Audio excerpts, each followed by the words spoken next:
किसी प्रकार का लोकतंत्र में लाठीचार्ज वगैरह दुखद है। यहाँ पर जो सरकार है नीतीश जी की, इस सरकार का एक कैरेक्टर रहा है, कोई भी आता है लोकतांत्रिक तरीके से अपनी बात रखने तो सरकार लाठीचार्ज को सबसे आसान जरिया मानती है।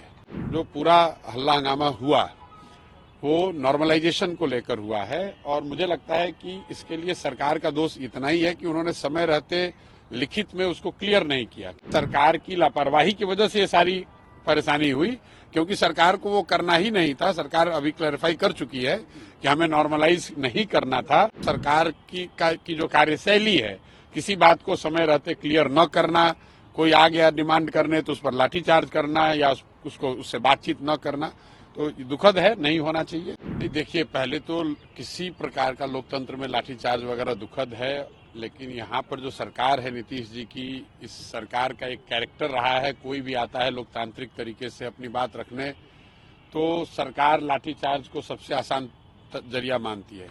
तो लाठीचार्ज की तो एकदम बिल्कुल निंदा करते हैं, नहीं होना चाहिए।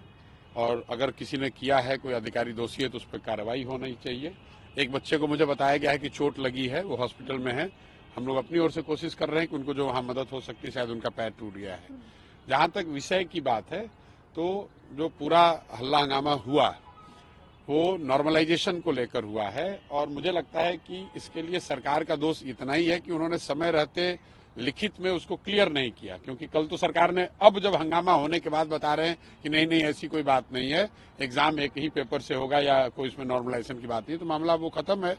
तो ये दिखाता है कि सरकार की लापरवाही की वजह से ये सारी परेशानी हुई, क्योंकि सरकार को वो करना ही नहीं था। सरकार अभी क्लैरिफाई कर चुकी है कि हमें नॉर्मलाइज नहीं करना था, नहीं करना है, एग्जाम एक ही शिफ्ट में होगा, एक ही क्वेश्चन पेपर होगा, तो एज सच कोई मामला नहीं है। लेकिन कल जो बात हुई वो सरकार की जो कार्यशैली है, किसी बात को समय रहते क्लियर न करना, कोई आ गया डिमांड करने तो उस पर लाठीचार्ज करना या उससे बातचीत न करना, तो दुखद है, नहीं होना चाहिए। लेकिन दो मांगे हैं अभ्यर्थी की, एक मांग तो थी सर्वर को वापस से आप रिओपन नहीं। देखिए, वो सर्वर की मांग नहीं है, अभ्यर्थियों की, कुछ अभ्यर्थियों की शायद, जहाँ मुझे मेरी जो समझ बनी है कि वो ये चाहते हैं कि फॉर्म भरने के लिए डेट को और एक्सटेंड किया जाए। सरकार का ऐसा कहना है कि पहले ही एक बार डेट एक्सटेंड किया जा चुका है 20-22 दिनों के लिए। तो मुझे लग रहा है कि ज्यादातर लोगों को चूंकि एक बार अवसर दे दिया गया है तो फिर से अब उसका डेट एक्सटेंड करना नहीं करना वो सरकार का निर्णय है। कि सरकार करे तो कोई दिक्कत नहीं है, लेकिन अगर किसी वजह से सरकार नहीं करना चाह रही है, क्योंकि लॉजिस्टिकली कई चीजें चेंज करनी पड़ेंगी, तो वो कोई बहुत बड़ी बात नहीं है। विद्यार्थियों पर या समाज के किसी वर्ग के बात पर, प्रोटेस्ट पर, उनके लोकतांत्रिक अधिकार पर लाठीचार्ज कराना वो एक तरह से गलत है। और ये हुआ इसलिए कि सरकार ने समय रहते हुए अपनी स्थिति को उन्होंने क्लैरिफाई नहीं किया। अगर उन्होंने क्लैरिफाई कर दिया होता तो बच्चे यहाँ जमा नहीं होते, ये लाठीचार्ज जैसी कोई गलत काम हुआ नहीं होता।